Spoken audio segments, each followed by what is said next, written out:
Ok, vamos lá. Turma dos segundos anos da Escola de Ensino Médio Ana Facó, né? Hoje o nosso estudo de filosofia é exatamente Immanuel Kant. Dizer para vocês que o autor do nosso livro, Diálogo, ele dedica um capítulo, esse capítulo aqui, totalmente a Immanuel Kant, por conta do trabalho que ele fez da filosofia crítica dele, com o seu livro A Razão Pura e a Razão Prática, né? Então, esse trabalho foi muito bem feito e o autor entendeu que poderia dar a Immanuel Kant um capítulo exclusivamente a ele. E aqui a gente vai ver passo a passo, né, o trabalho elaborado pelo Immanuel Kant em cima exatamente dos trabalhos feitos por Descartes e Hobbes e outros autores aí. Então, ele vai investigar a razão. Ora, é algo fantástico, porque até então ninguém teve a ousadia de investigar a razão, né? Ninguém tinha tido a coragem de investigar o grande filósofo e matemático René Descartes, né? Tido como um dos maiores filósofos, né, do momento da modernidade do século XVIII. Então, isso é muito importante a gente observar que o Kant vai fazer essa crítica. Ora, como é que eu vou fazer essa crítica na razão? Investigando os limites do conhecimento da razão. Enquanto René Descartes vai dizer que a razão é a fonte do conhecimento, e Pei-Buff, ele vai dizer, não, dá uma paradinha aí, a razão sozinha não explica muita coisa, não. A razão vai precisar de outra coisa para explicar. A gente não pode dizer para a humanidade que o seu conhecimento foi além de tudo, não, porque a razão é importante, a gente não pode negar, mas ela sozinha não vai explicar tudo. Ela vai precisar de alguma coisa, porque sozinha ela não vai adiante. Então, ele vai dizer que existe nele um despertado, um sono dogmático. Então, ele vai dizer que durante muito tempo esteve dormindo, porque estava lendo René Descartes e não tinha entendido. Estava lendo Hobbes e não tinha entendido. Lendo Locke também não entendeu, então ele ficou na dificuldade. Aí apareceu David Hume, aquele que a gente viu na aula passada. Quando apareceu David Hume, que ele abre esse espaço para ele, ele disse, vixe, rapaz, eu estava dormindo, eu estava num sono profundo, e esse sono eu vou chamar de sono dogmático, porque eu estava vivendo dentro da coisa, convivendo com a coisa e não sabia. Então eu estava dormindo e agora eu acordei graças ao trabalho de Hume. Então, o que foi que Hume abriu em mim? Que os eventos podem acontecer de maneira diferente. Ora, uma situação que a gente cria aqui hoje na Facol é como se fosse uma aula, turma. Eu vou dar uma aula para o segundo ano A e saio do segundo ano A e fiz um trabalho que talvez os alunos não perceberam. Chego no segundo ano B e aquela metodologia, aquela aula, eu dei no segundo B e todo mundo prestou atenção e foi uma excelente aula. Então, os eventos, eles não são os mesmos. Os efeitos e as causas também não são os mesmos. Então, é muito importante a gente observar isso, que nem toda causa realmente de um determinado evento é sentido para o outro evento. Então, é importante a gente perceber isso, que esses eventos, eles podem modificar os resultados. Logo, o uso da razão sem o auxílio da sensibilidade não pode ser dito como exclusivamente o dono absoluto da verdade, porque a razão vai precisar da sensibilidade. Então, se eu somar a sensibilidade junto à razão, aí sim nós vamos ter um trabalho mais decente.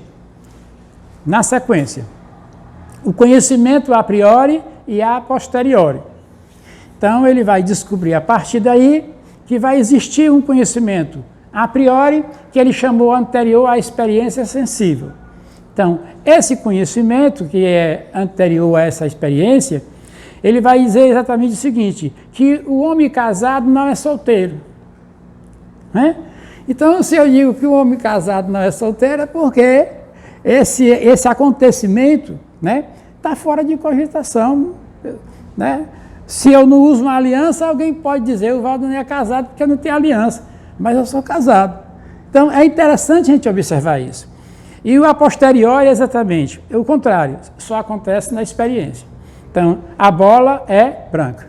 Então, a bola é uma bola, né?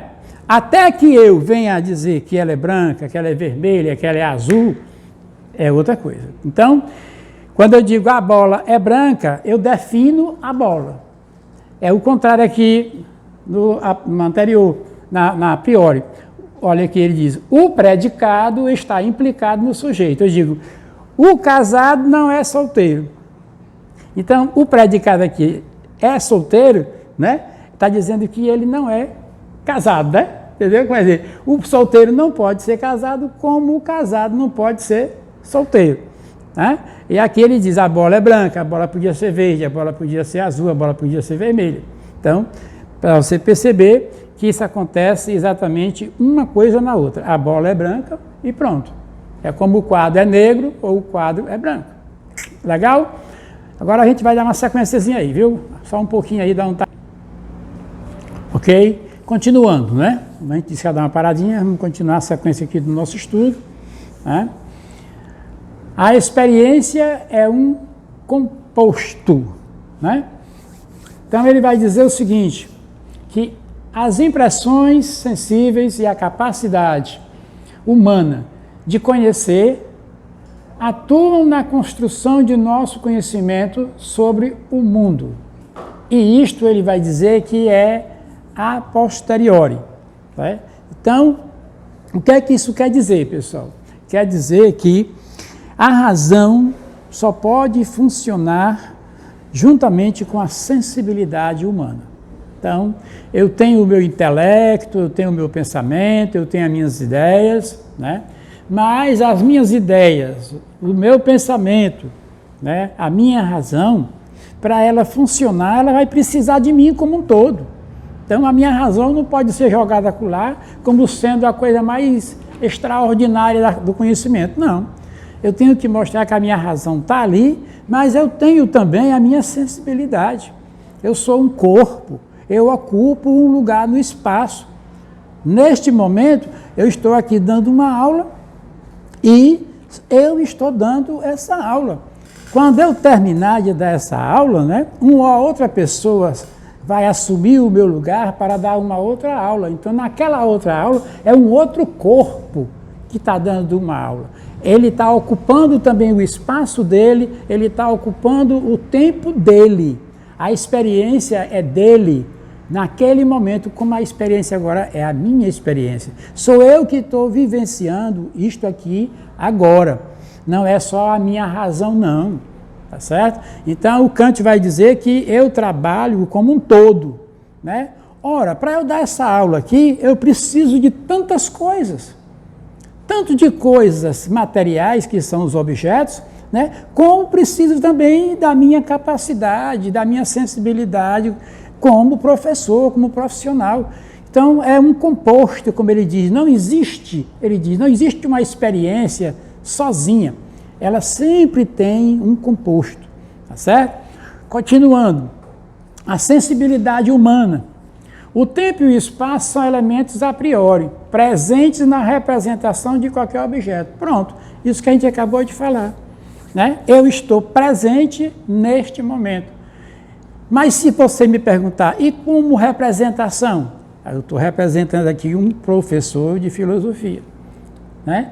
Como o nosso colega aqui, ele representa o quê? A parte da tecnologia. Então, é muito interessante isso. Cada um é como se eu perguntasse, rapaz, e a Lua é o quê? A Lua está representando, durante a noite, o nosso Sol. Né? Então, ela vai fazer durante a noite o papel que o nosso Sol fez durante o dia. Então, ela está a representar o Sol e, ao mesmo tempo, né, dá para nós aquele colorido tão bonito que a gente não pode olhar de dia para o Sol, mas pode olhar de noite para a Lua. Como eu dissesse, eu não posso ver você, cabra sem vergonha que é o Sol, né?